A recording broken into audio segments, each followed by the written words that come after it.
எல்லோருக்கும் வணக்கம். என் பேர் முத்து விஜய். பிக்சலிசமோட இன்னொரு வீடியோவுக்கு உங்களை வரவேற்கிறேன்.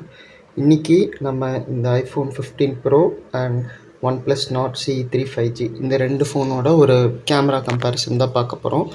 ஆப்வியஸாக எந்த ஃபோன் வின் பண்ணுன்னு தெரியும், பட் எவ்வளோ டிஃப்ரென்ஸ் இருக்குது அப்படிங்கிறத பார்க்க போகிறோம். கேமரா சாம்பிள்ஸ் நான் உங்களுக்கு காட்டுறேன். டைம் வேஸ்ட் பண்ணாண்டா வீடியோக்குள்ளே போகலாம் வாங்க.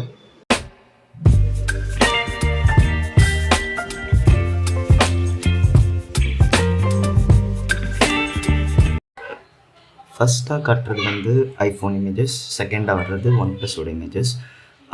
ஒரு சின்ன கன்வர்ஷன் நடந்திருக்கு ஐஃபோனில், ஸோ அதனால தான் வந்து குவாலிட்டி கொஞ்சம் கம்மியாக இருக்கும், பார்த்துக்கோங்க.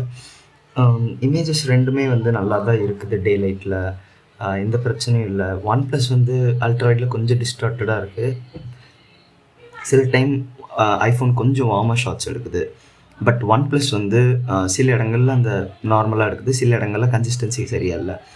இப்போது இந்த ஃபோட்டோஸில் கன்வெர்ட் ஆனோடனே தான் அந்த ஒரு ஜிட்டர் மாதிரி தெரியுது. மற்றபடி வந்து ஃபோட்டோஸ் நல்லா தான் இருக்குது. அண்ட் எஸ்பெஷலி இந்த மாதிரி சினாரியோஸில் ஐஃபோன் வந்து ரொம்பவே நல்லா ஃபோட்டோஸ் எடுத்துருக்குது. OnePlus வந்து இந்த கலர் சைன்ஸ் கொஞ்சம் வித்தியாசமாக இருக்குது, இன்னும் கொஞ்சம் டோன் டவுண்டாக இருக்கிற மாதிரி இருக்குது. இது ஒரு மேக்ரோ ஷாட். ஐஃபோனில் வந்து டெடிக்கேட்டட் கேமரா இல்லை, OnePlusல டெடிக்கேட்டட். பட் ஐஃபோன் குவாலிட்டி நல்லா இருக்குது. இதே வீடியோவுக்கு பார்த்தீங்கன்னா ஐஃபோனில் வந்து குவாலிட்டி ரொம்பவே நல்லா இருக்குது. இங்கே வந்து குவாலிட்டி கம்மியாக இருக்கிறதுக்கு எகெயின் அந்த கன்வர்ஷன் தான் காரணம். OnePlusல நல்லா இருக்குது, பட் வந்து ஒரு சின்ன கலர் ஷிஃப்ட் தெரியுது. நான் வந்து ஃபுல் ரிவ்யூவில் இதை பற்றி தெளிவாக பேசுகிறேன். கேமரா சாம்பிள்ஸ்லாம் பார்த்துருப்பீங்க. ஆப்வியஸாக ஐஃபோன் தான் வின் பண்ணுச்சு. பட் எனக்கு சர்ப்ரைசிங்காக இருந்த விஷயம் என்னென்னா, சில ஷாட்ஸில் நார்டு வந்து ஆல்மோஸ்ட் அந்த சீனோட அதே ஷாட் மாதிரி ரெப்ளிகேட் பண்ணுச்சு.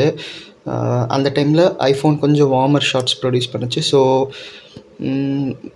நார்டு வந்து கொஞ்சம் நல்ல ஃபோட்டோஸ் எடுக்குது, பட் கன்சிஸ்டன்சி இல்லை. ஐஃபோனில் அதுதான் ஒரு மேஜர் பாயிண்ட், அந்த கன்சிஸ்டன்சி இருக்குது. ஸோ நீங்கள் ஒரு ஃபோட்டோ வந்து டக்குன்னு எடுத்துகிட்டு அந்த ஃபோட்டோவை பற்றி எதுவுமே நினைக்க வேண்டாம்னா நீங்கள் ஐஃபோன் சூஸ் பண்ணலாம். இல்லைன்னா நீங்கள் லேட்டராக கொஞ்சம் ஏதாவது பார்ப்பீங்க, பட் அதாவது லேட்டராக ஏதாச்சும் கொஞ்சம் எடிட் பண்ணுவேன், பட் கொஞ்சம் பட்ஜெட் ஃப்ரெண்ட்லியாக வேணும்னா நீங்கள் நார்டு பார்க்கலாம். OnePlus Nord CE3 5Gயும் நல்லா தான் இருக்குது. கொஞ்சம் அல்ட்ரா வைட் கொஞ்சம் சாஃப்டாக இருக்குது. And video up to the level இல்லை. ஐஃபோன் அந்த இடத்துலலாம் ரொம்ப நல்லா பண்ணுது. அவ்வளோதான் இந்த ரெண்டு ஃபோனுக்குள்ள கேமரா கம்பேரிசன். ஸோ இந்த ஃபோன் தான் ஜெயிச்சுது. இந்த வீடியோ பற்றி என்ன நினைக்கிறீங்க கீழே கமெண்ட்ஸில் சொல்லுங்கள். வீடியோ பிடிச்சிருந்தா லைக், பிடிக்கலன்னு டிஸ்லைக். மறக்காமல் சப்ஸ்கிரைப் டு பிக்சலிசம்.